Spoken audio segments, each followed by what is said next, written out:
Hey everyone, welcome to another exciting edition of the Dan and Joe Sports Show. As always, I'm Dan. And I'm Joe.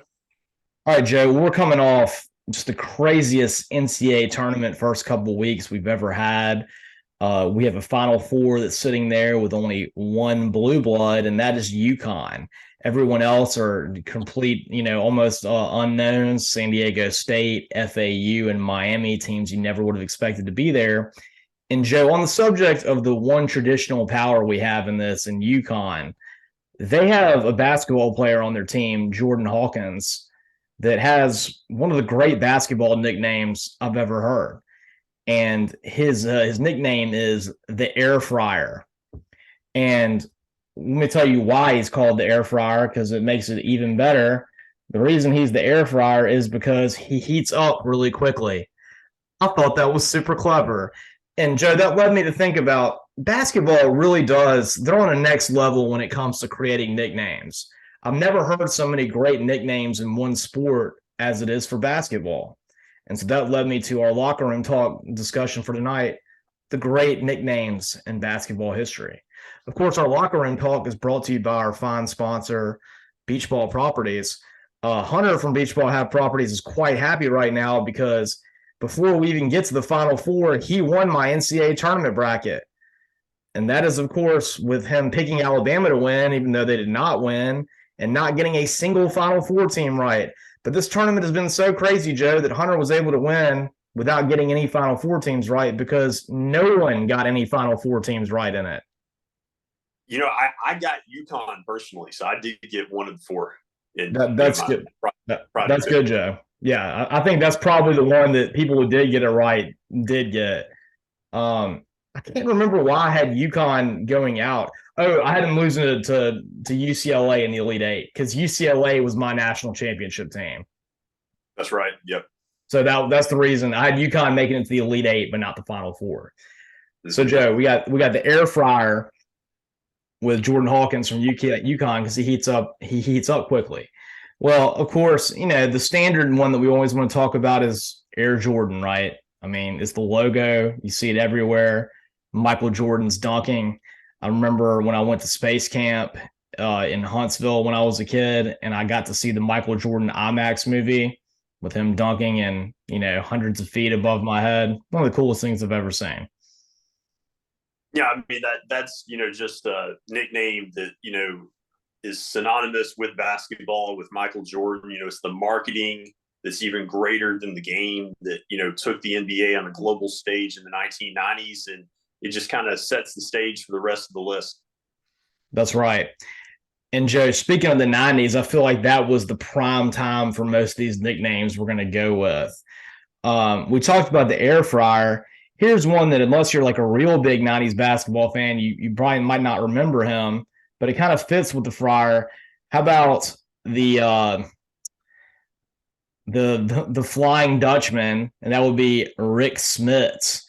Of course, the Dunking Dutchman, Rick Smits. He's a 7'1" Dutch player. He played for the Pacers during their 90s run, played with Reggie Miller. And I just thought that was a really good one, the Dunking Dutchman for a 7'1" Dutch player. Yeah, I mean, if he had played, now, I think it would have been a great, endorsement with Dunkin' Donuts. Oh, I know. That would have been a perfect one. I mean, that would just that'd be made in the shade right there, all those kind of commercials. Be a slam dunk. That's right. Of course, we're sticking with the 90s. How about you go with the mailman, Karl Malone? One of my all-time favorite basketball players. I know he's had some, stuff recently that wasn't great, but, I just don't think about things like that. I liked that Utah Jazz combo of him and John Stockton. John Stockton was kind of my hero when I was a little kid in basketball because he made me believe that even I could play in the NBA with my height problems and all the things that would keep me away from the NBA. John Stockton kind of did it for the 5'9" people that didn't look like they were very athletic. I mean, he's just a great player, and I think that he's a guy that's gotten even more respect through the years when people look back at his career and the assist records that he put up. And, when I look back at the Jazz combo with he and Malone, it's always, sad to me that they didn't win a championship. Yeah, me too. They just, they had the unfortunate time of being there when the Bulls were at their absolute peak. And, Joe, on that subject, how about we add another great nickname for a Bulls compatriot for Michael Jordan, the Worm, and Dennis Rodman. Yeah, I mean, I bet that's not his only nickname too. I think there's probably many nicknames for Dennis Rodman, some of which you probably can't say on air.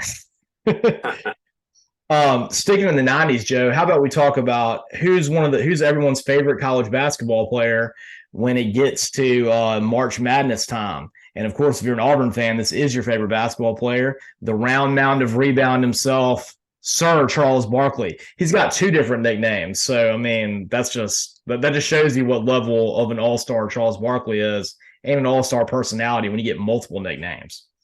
Yeah, you're right. I've really enjoyed, as I do every year, all of his commercials during March Madness too.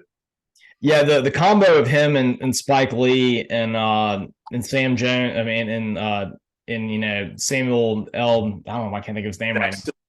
Samuel Jackson is just an incredible combo. They just kind of feed off each other so well, and it almost seems like they could really be friends in real life. Yeah, I especially like the one with the genie, the three wishes. This year, I like that one a lot. Yeah, the genie one is good. And Joe, that brings us to our next one. How about Magic Johnson? It's a nickname, but it's also what his first name is, because that's what everybody just associates him as. Yeah, I mean, Irvin's his first name, I think, but you just think of it as Magic. And I was telling you before the show that it's so associated with his personality, you don't even think about it being, his name being any different than that.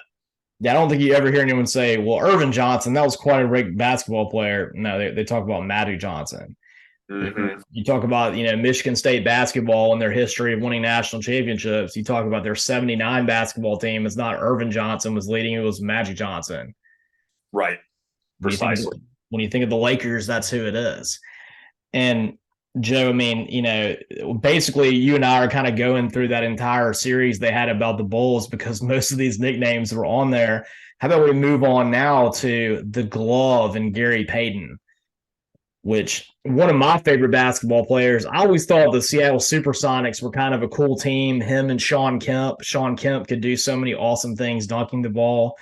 Gary Payton, of course, got his nickname the Glove because he's one of the greatest defensive players to ever live.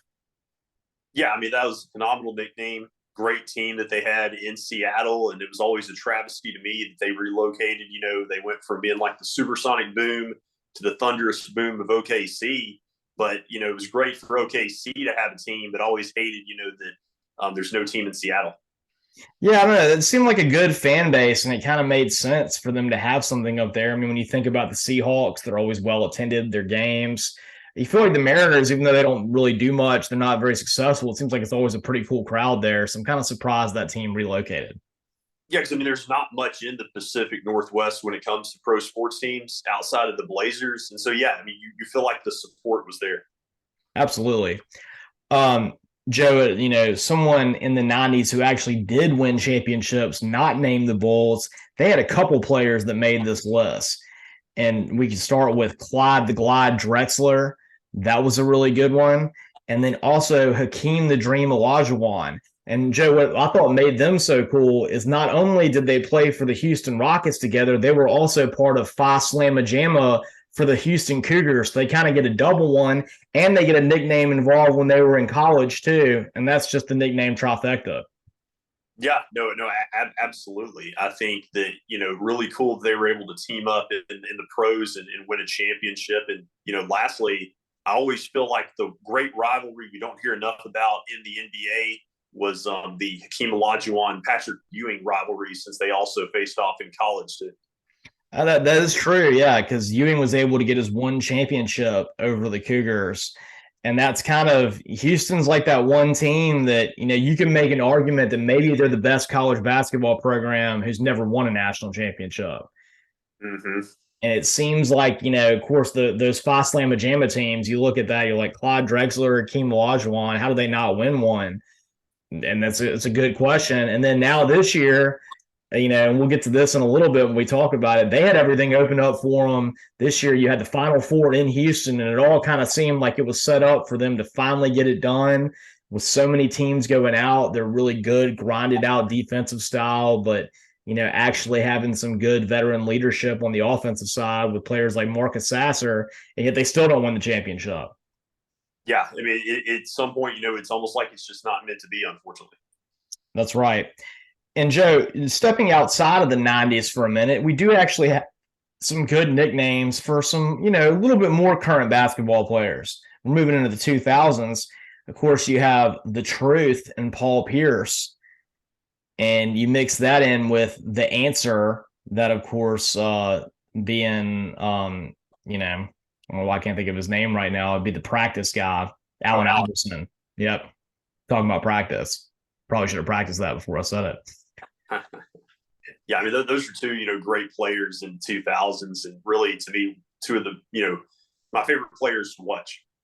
Allen Iverson was always a really fun player for me to watch too. I liked him because he had that just gritty style to him, and it seemed like he always played on teams where he kind of had to do everything himself. Like the 76ers team that he took to the NBA Finals, I remember he had nobody else on that team, and it was just all him doing everything. Yeah, and to that season, he won the MVP, and I think he showed that we're not just giving MVP trophies to shooting guards and big men. Like it allowed point guards, I feel like, and guys that handled the ball to have a better chance to win MVPs. And I think that we've seen through the years, players like Steph Curry have a better chance because of that. Yeah, he was one of the first guys you can remember that wasn't really that huge, that played the point guard, that wasn't just a great scorer, but he was also a good facilitator, winning the MVP and kind of paving that road. Mm-hmm. Right. And Joe, stepping back to kind of the golden age of basketball, we got a couple more, and you got a good little anecdote about this one. How about Pistol Pete Maravich? Yeah, I mean, Pistol Pete, just a great nickname. If any of our listeners have never seen the movie The Pistol, The Birth of a Legend, I recommend it. Great family film. And, his record, the all-time scoring record for a career in college basketball, was almost broken this year by Mike Davis, his son, at Detroit Mercy. I think he was 1 point short at the end. Yeah, and it was kind of a weird situation because he had played for 5 years. Of course, one thing with Pistol Pete's record that's so incredible is that he did it without a 3-point shot. And, Pistol Pete would do a lot of the stuff that you see Steph Curry and Klay Thompson and all these great three-pointer shooters do, just throw it up from wherever and it would go in. But he would do that and only count it for 2 points, and yet he still has this record. And so it's one of these ones where you kind of feel like whoever breaks it, there's going to be a little bit of an asterisk with it unless they just blow it out of the water. And I'm kind of with you on this. I don't have anything against Mike Davis's son, but I was kind of happy that he didn't break it because I kind of feel like Pistol Pete kind of deserves that, honor for the way he had to do it too. Absolutely. And it would have been unfortunate too, I think, to break it in a tournament like the CBI, where it would have been kind of anticlimactic. Yeah, I mean, it'd be one thing if it was in the NCAA tournament and maybe Detroit Mercy made it as the 16 seed and he did it while they were beating Purdue or something like that. That would have been pretty cool. Oh, yeah, absolutely. And Joe, going back, sticking in this golden age of basketball, how about the original, really one of the players that kind of broke the color barrier and, really got things going great for NBA basketball in Wilt the Stilt Chamberlain? Yeah, I mean, all-time, I think, 7th or 8th leading scorer all-time in basketball. I think he won 2 championships, but he was, so much more dominant really than that. Yeah, and I think he won college basketball championships too with Kansas, maybe. Was it Kansas or was it San Francisco? I thought he played. Am I confusing him with? That is Bill Russell that was San Francisco. That's Bill Russell that was San Francisco. Yeah. Okay. Yes, you're right. Yeah, Wilt Chamberlain was at Kansas, and then Bill Russell was at San Francisco. He had a nickname in there too, but that was not as memorable as Wilt the Stilt. And of course, we want to talk about dunks. How about the original dunk master himself, Dr. J, Julius Erving? Absolutely. Just his style of play was just, so much fun to watch. And then Joe, of course, he has a nickname himself. I can't really think about it, but I think of Jesus Shuttlesworth from He Got Game, played by Ray Allen. And I always thought that, he got the nickname apparently from a great basketball player. I think it was like Pearl was his last name. Earl something, and he was they called him Jesus of the Bronx, and that was where Ray Allen's character and He Got Game gets the first name Jesus Shuttlesworth.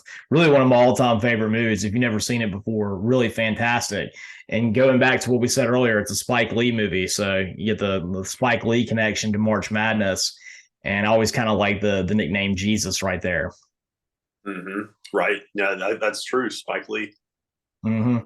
So, I mean, you just can kind of go around basketball, and this isn't even like me naming everything. You know, we have some nowadays too that are good, like the Greek Freak is a fantastic nickname. Mm-hmm. Yeah, Giannis, doing really well. Already got a championship, and it looks like his career has still got a lot in front of him. That's right. But if there's one thing that basketball delivers on outside of March, it's definitely in getting the nicknames. Because I mean, I'm sitting here and like all these nicknames, you just know them, and whether or not you even really watch these basketball players, they just kind of stick in your mind. And you think with football, it really doesn't have the same kind of level of nickname game.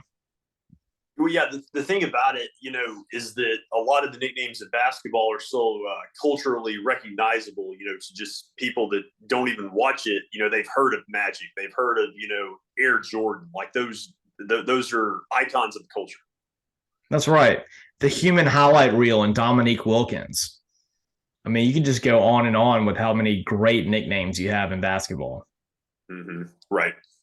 All right, and speaking of which, Joe, I mean, basketball really does captivate our minds at this time of year. This NCAA tournament may have captivated our minds like no other with the amount of craziness we have. When we come back, we're going to talk about this year's NCAA basketball tournament with all kinds of wild upsets, and then also talk a little bit of women's hoops too, especially Ole Miss and the job that Coach Yo did that was just a real yeoman's effort, pun intended. And we'll see you on the other side. And catch all of our episodes on Spotify. You can subscribe to our YouTube channel and catch us in live and living color. And of course, you can always follow us on Twitter at DJ Sports Show and like our Facebook fan page. And as always, I'm Dan. And I'm Joe.